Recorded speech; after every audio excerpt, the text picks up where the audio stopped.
Hello everyone, this is your social guru Dalika Sarwal from Exemplar Point, and today we are going to learn the chapter 2 of history, socialism in Europe and the Russian Revolution.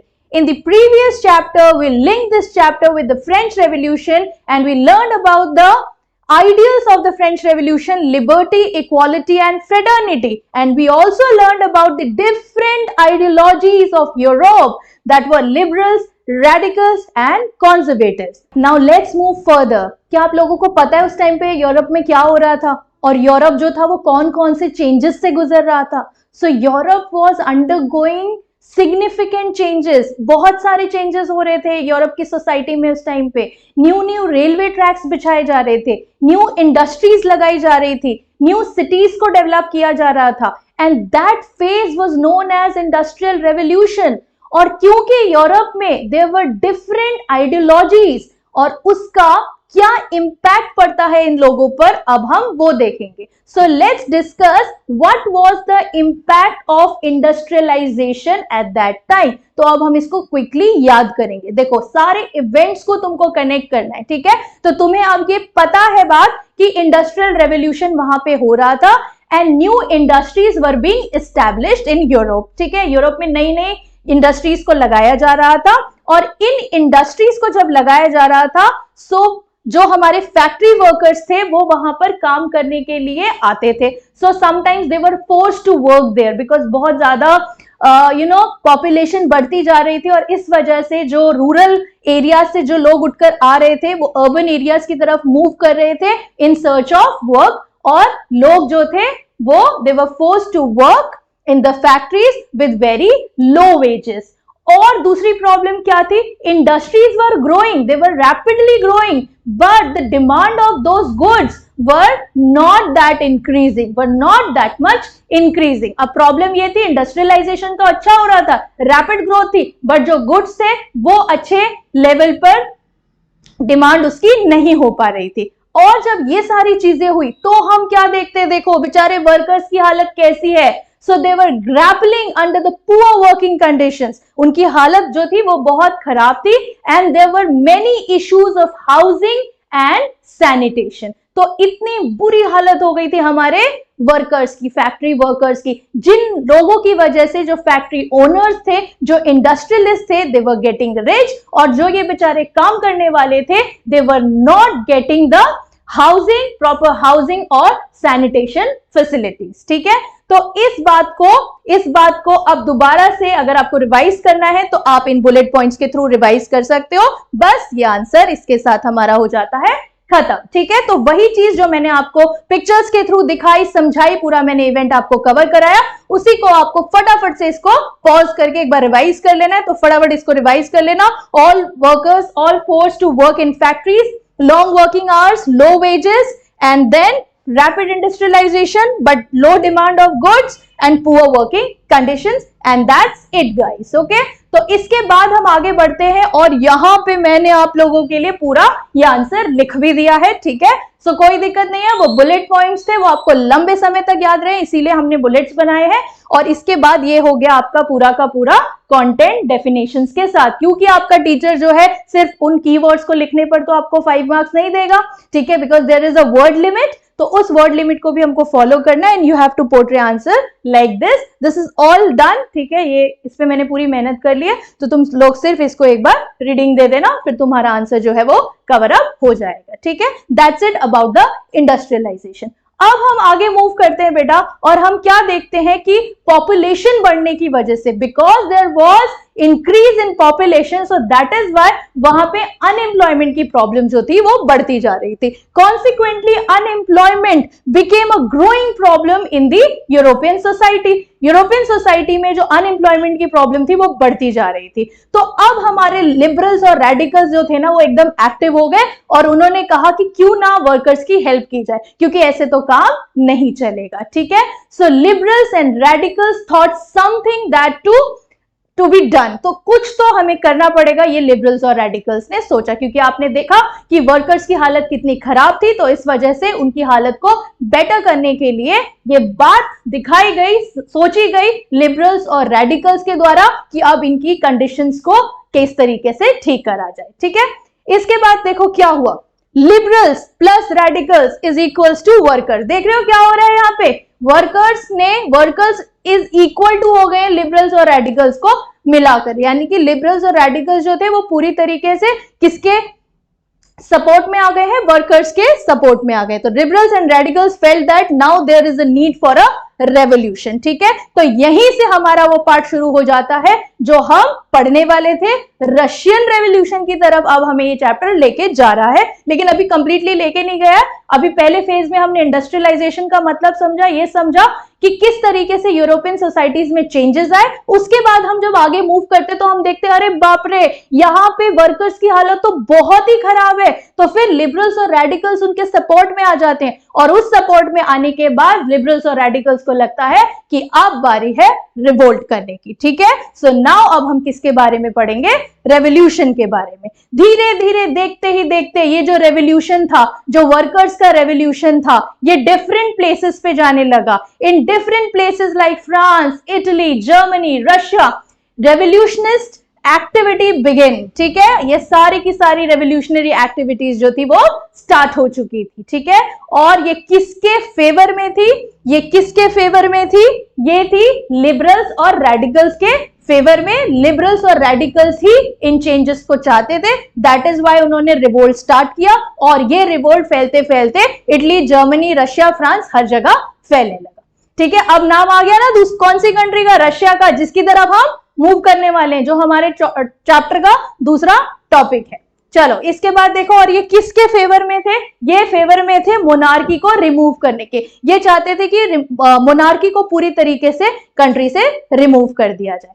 इसके बाद देखिए क्या हुआ guys, कि European society के लोग अब किस तरीके से आगे मूव करते हैं। तो यहाँ पे इनका यही क्वेश्चन था कि हमें जो है वो फ्रेंच रेवोल्यूशन से आइडिया तो मिल गया है, ठीक है, लेकिन अब हम इन चेंजेस को लाए कैसे। ठीक है, जो ये शुरू से सोचते आ रहे हैं कि हम लोग किस तरीके से चेंजेस लेकर आए, तो इनको एक कॉन्सेप्ट मिलता है, दे गॉट एन आइडिया सर्जी। ठीक है, इनको एक आइडिया मिलता है। तो वो आइडिया क्या होता है, वो आइडिया होता है सोशलिज्म का। अब चैप्टर में आपको क्वेश्चन ये पूछा जा सकता है इस टॉपिक से, that what is socialism and rights its feature. तो तब हमको क्या देखना है, व्हाट इज सोशलिज्म। तो आंसर आपके सामने बिल्कुल हाजिर है। ठीक है, देखो क्या हुआ, यूरोप में जो था सोशलिज्म के आइडिया ने सभी लोगों को बहुत ही ज्यादा अट्रैक्ट कर दिया। पर वो आइडिया था क्या, वो आइडिया था the idea which is based on the belief. वो एक ऐसा आइडिया था जो किस पे बिलीव करता था, वो बिलीव करता था कि all people are equal and all people should have the equal property distribution. सभी को इक्वल प्रॉपर्टी रखने का हक होना चाहिए और सभी लोग लॉ के सामने इक्वल होने चाहिए। ठीक है, so this is all about the socialism. Socialism क्या था और इसके फीचर्स के बारे में अब हम आगे पढ़ेंगे।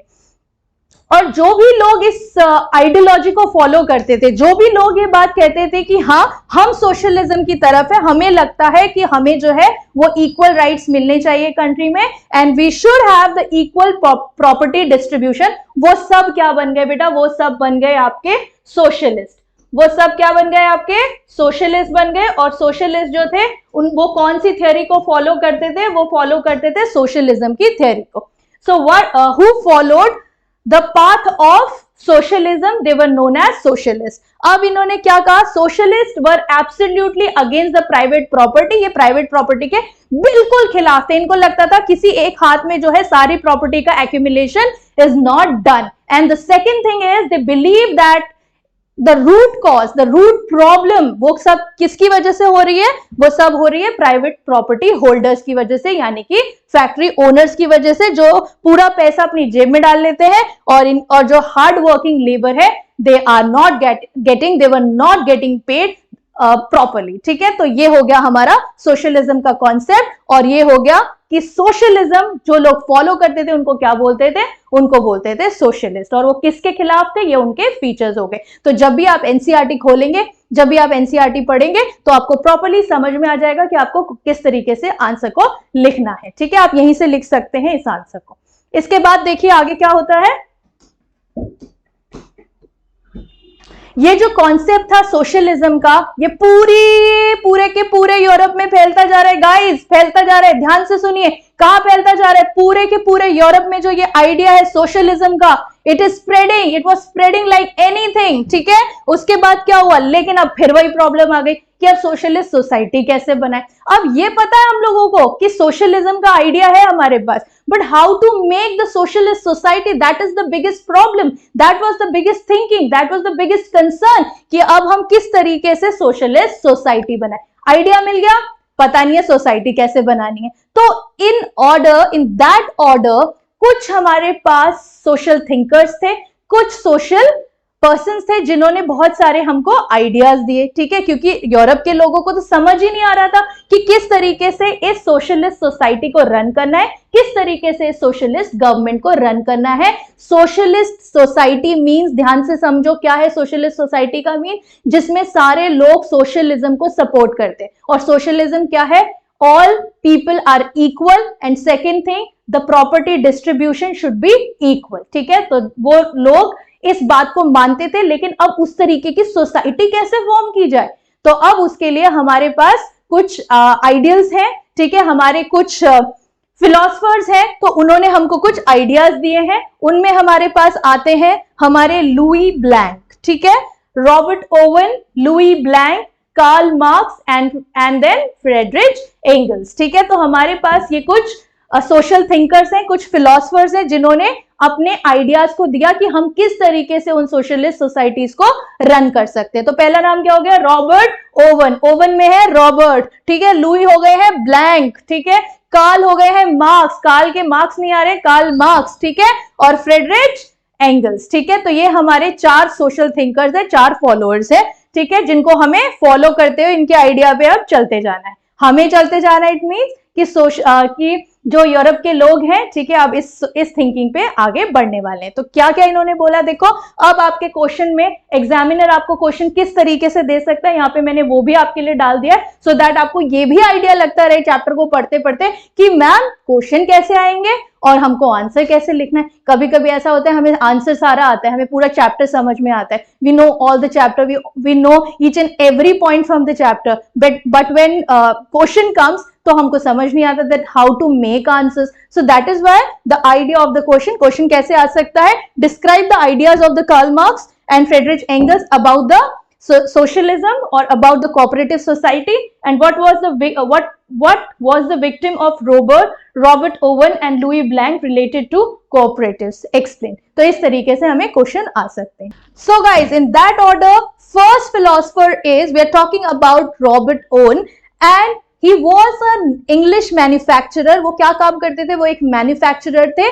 एंड उन्होंने किस बात को बोला? ही एडवोकेटेड दैट, उन्होंने एक सैंपल क्रिएट किया एक कोऑपरेटिव सोसाइटी का, that belong to Indiana USA, और उस कोऑपरेटिव कम्युनिटी का नाम क्या था? That is New Harmony. Okay, अब नेक्स्ट है हमारे लुई ब्लॉक. ठीक है, याद कराने के लिए मैंने लुई ब्लैंक बोला था because his face is looking little blank. ठीक है, लेकिन इसका करेक्ट प्रोनाउंसिएशन है लुई ब्लॉक.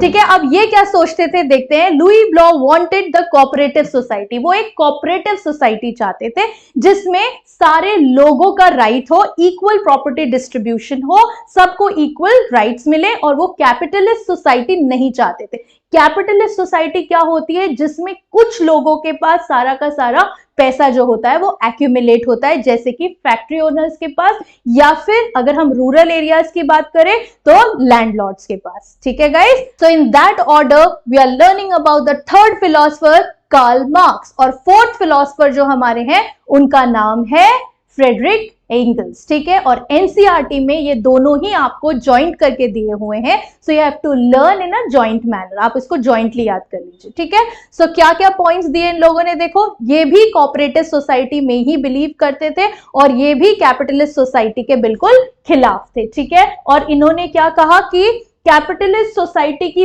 वजह से ही ये सारी प्रॉब्लम्स हो रही हैं. ठीक है, किसकी वजह से ये सारी प्रॉब्लम हो रही है गाइस? कैपिटलिस्ट सोसाइटी की वजह से. सो यहाँ पे कार्ल मार्क्स ने कहा कि कैपिटलिस्ट सोसाइटी की वजह से ही ये सब प्रॉब्लम हो रही है. और दूसरी बात उन्होंने क्या कही कि कंडीशंस ऑफ वर्कर्स की कंडीशन सिर्फ तभी सुधर सकती है जब कैपिटलिस्ट सोसाइटी को ओवरथ्रो कर दिया जाए and the rule of the private property. तो कैपिटलिस्ट और प्राइवेट प्रॉपर्टी को क्या कर दिया जाए, पूरी तरीके से ओवरथ्रो कर दिया जाए, तभी कुछ सोसाइटी में सुधार हो सकेगा। इसके बाद यहाँ पे कीवर्ड्स को ध्यान से देखिए, प्रॉपर्टी वॉज सोशली कंट्रोल, और मार्क्स क्या कहते थे, प्रॉपर्टी जो है वो सोशली कंट्रोल होनी चाहिए, यानी कि सोसाइटी का हक होना चाहिए। मैंने बताया था ना, फिर से सोशलिज्म का आइडिया ही उन्होंने यहाँ पे एंटरटेन किया है। इसके बाद नेक्स्ट पॉइंट आता है, society would be a communist society, जो सोसाइटी होनी चाहिए वो कम्युनिस्ट सोसाइटी होनी चाहिए, ठीक है। और कैसी होनी चाहिए, natural society of the future, सब लोग काम करें और किस तरीके से उनको पैसा डिवाइड हो, उनको जितना वो काम कर रहे हैं उस हिसाब से उनको पैसा डिवाइड हो, वेजेस डिवाइड हो, ठीक है। Only in such a radically socialist society, only in such a radical socialist society the workers would be freed from the capitalist exploitation। तो अगर इस तरीके की सोसाइटी होगी जहां पर लोग जो है वो किसके थ्रू चल रहे हैं, वो लोग जो है वो सोसाइटी के ऊपर चल रहे हैं, यानी कि सोसाइटी के लोगों के थ्रू चल रहे हैं, तभी जाके ये कैपिटलिस्ट सोसाइटी का अंत होगा, तभी जाके कैपिटलिस्ट सोसाइटी खत्म होगी। अदरवाइज वर्कर्स का जो एक्सप्लॉयटेशन है वो इसी तरीके से चलता रहेगा। सो गाइज, ये जो फिलोसफर्स के आइडियाज थे, they were spreaded in Europe like anything, it was like a forest fire, ठीक है। ये आग की तरह पूरे यूरोप में ये जो सोशलिज्म के आइडियाज थे वो फैल गए, ठीक है। बाय द 1870s, इस ईयर को हमने याद रखना है, ठीक है। 1870s socialist ideas spread through Europe, और यूरोप में पूरी तरीके से ये आइडियाज को फैला दिया गया। और इसके बाद क्या हुआ पता है, इसके बाद workers is equals to liberals plus radicals ने मिलकर क्या किया, उन्होंने एसोसिएशंस फॉर्म करने स्टार्ट कर दिए। दे स्टार्टेड फॉर्मिंग एसोसिएशंस और पार्टीज, और उन्होंने पहला एसोसिएशन फॉर्म किया, that is known as second international. है पहला, लेकिन नाम इसका क्या रखा गया, सेकेंड इंटरनेशनल।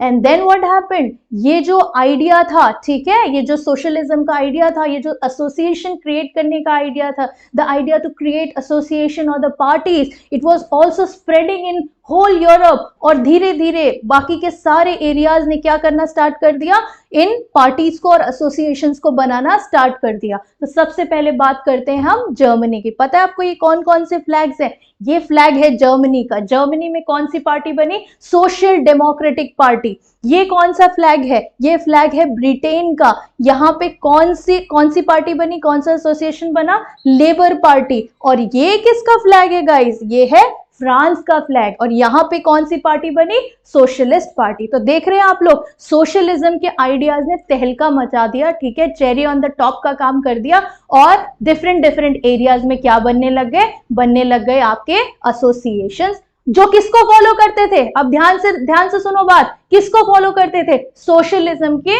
आइडिया को फॉलो करते थे। तो जैसा कि हमने देखा, ये जो सोशलिस्ट आइडियाज थे, इसके थ्रू क्या बने, एसोसिएशंस फॉर्म हुए, जैसे जर्मनी में फॉर्म हुआ, जैसे ब्रिटेन में फॉर्म हुआ, और जैसे फ्रांस में फॉर्म हुआ।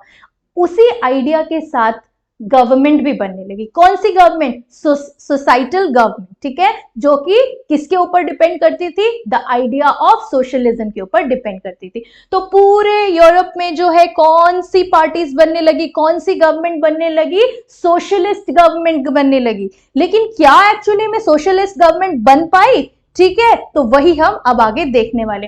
तो बहुत सारी कंट्रीज ने ट्राई किया इन सोशलिस्ट गवर्नमेंट को बनाने का, बट वो सोशलिस्ट गवर्नमेंट जो थी, वो जो कंट्रीज, बहुत सारी कंट्रीज में एसोसिएशंस तो बन गई, लेकिन बहुत सारी सोसाइटीज में जो है वो क्या नहीं बन पाई, सोशलिस्ट गवर्नमेंट, ठीक है। देखो कैसे रो रहे हैं ना, ऐसी कंट्रीज रो रही थी और सोशलिस्ट गवर्नमेंट नहीं बन पाई थी। लेकिन बस एक ऐसी कंट्री थी जहां पे सोशलिस्ट सोसाइटी बनने में, सोशलिस्ट गवर्नमेंट को रन करने में काफी हद तक उनको सक्सेस मिली। और वो कौन सी कंट्री थी, जानना चाहेंगे आप लोग, वो कौन सी कंट्री थी, वो थी रशिया, ठीक है। So only in one country did a socialist government emerge, and that was Russia.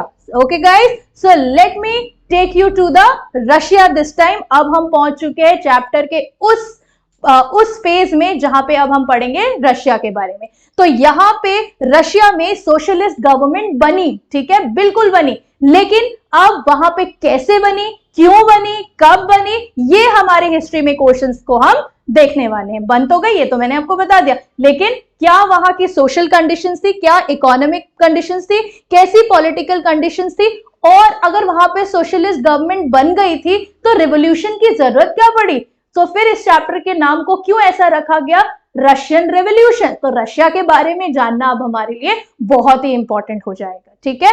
और अगर हमें जानना है कि वहां पर सोशलिस्ट गवर्नमेंट बनी कैसे, तो अब हमें रशिया के बारे में फुल फ्लेज्ड इंफॉर्मेशन जाननी पड़ेगी, वो मैं आपको दूंगी। चलो लेट्स प्रोसीड, फटाफट से देखते हैं। Let's go guys to the 1914 की तरफ अब हम चलते हैं रशिया में। चलो फटाफट अपने बैग्स उठाओ, we are going to take a trip towards Russia. Okay, चलिए मिलते हैं रशिया में।